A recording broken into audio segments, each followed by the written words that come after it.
Solo camping and trekking survival challenge. एक गांव के बगल में एक बड़ा पहाड़ था। उसके ऊपर बहुत से लोग ट्रेकिंग करते रहते थे। वहां पर टेंट डालकर वहीं पर खाना बनाकर खाते हुए प्रकृति का आनंद लेते थे। वहां पर फोटो भी उतरते थे। उस गांव में मदन नाम का एक बेकार आदमी हुआ करता था। वो मुंह फटता और उसे घमंड भी बहुत था। सबको गाली देकर गाली खाना, मार कर मार खाना, ये सब करते रहता था। उसके पास एक कुत्ता भी था। उसका नाम स्कूबी था। वो उस कुत्ते को अपने साथ लेकर गांव में आता था। उस कुत्ते के बारे में कोई पूछे या ना पूछे, सबको डिंगे मारते रहता था। मेरे कुत्ते के खाने का खर्च तुम्हारे तनख्वाह से भी ज्यादा है। तुम इसके बारे में क्या जानते हो? मैं इसके लिए स्पेशल खाना बनवाता हूँ, पता है? कहता तो वो आदमी उसे एक मारकर, तुम्हारे कुत्ते के बारे में तुमसे किसने पूछा? मगर एक बात सुन लो, तुमसे तुम्हारा कुत्ता बेहतर है। कम से कम तुम्हारे जैसे ये गंदी बातें नहीं करता, बकवास नहीं करता। कहकर उसे एक और बार मारा। एक बार थोड़े लोग दूसरे गांव से उस पहाड़ के पास जीप में आए। स्कूबी के साथ वॉकिंग कर रहे मदन ने उन्हें देखा। वो लोग ट्रेकिंग सामान के साथ ट्रेकिंग के लिए तैयार हो रहे थे। तो मदन उनके पास जाकर, भाई आप लोग कहाँ से आ रहे हैं? ऐसे ट्रेकिंग करे तो आपको क्या फायदा है? कहकर पूछा एक आदमी तब। भाई हम सब नागपुर से आ रहे हैं। ट्रेकिंग करना हमारा शौक है। ट्रेकिंग करे तो हमारे दिल को अच्छा लगता है, कहा मदन तब। तो फिर ये सारा सामान क्या है? पूछा दूसरा आदमी। ऊपर खाने के लिए कुछ भी नहीं मिलते ना, इसलिए खाना, रहने के लिए टेंट और इमरजेंसी में काम आने के लिए थोड़े दवाइयाँ ले जाते हैं, कहा।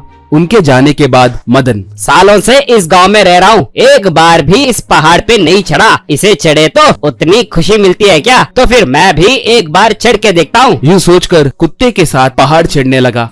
ऐसे पहाड़ चढ़ते चढ़ते वो थक गया। उसे बहुत भूख लगने लगी और प्यास भी लगने लगी। वहाँ पर देखे तो कुछ भी नहीं था। बाप रे, बहुत भूख लग रही है। बेकार में चढ़ा, अब मैं क्या करूँ? यूँ सोचकर यहाँ वहाँ देखा तो उसे एक टेंट दिखाई दिया।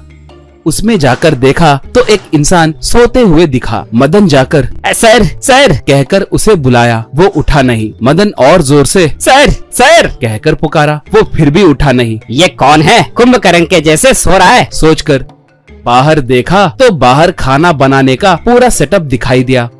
वो वहाँ पर खाना बनाकर कुत्ते को खिलाकर वो भी खाया। रात हुई। वो आदमी अभी भी सो रहा था। उसे बहुत उठाने की कोशिश किया तो भी वो नहीं उठ रहा था। उसके बगल में एक दारू की बोतल दिखाई दी। उसे देखकर मदन के मन में आस जगी। वो बोतल को लेकर दारू पी गया। बाद में उस आदमी के बगल में सोकर खर्राटे मारते हुए गहरी नींद सो गया।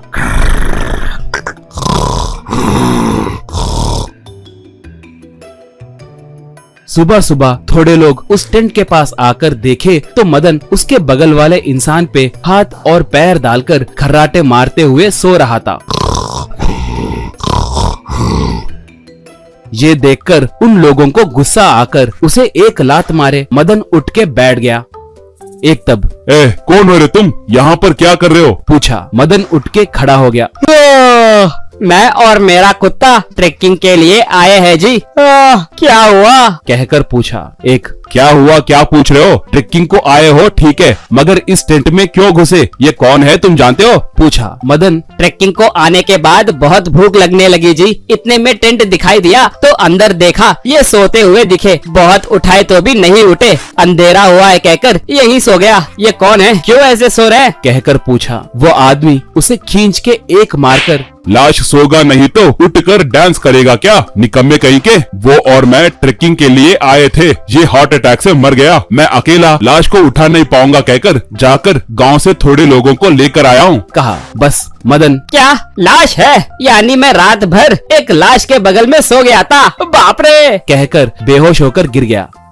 मदन, हेलो फ्रेंड्स, आपको वीडियो पसंद आया तो please like, share and subscribe. Thank you very much.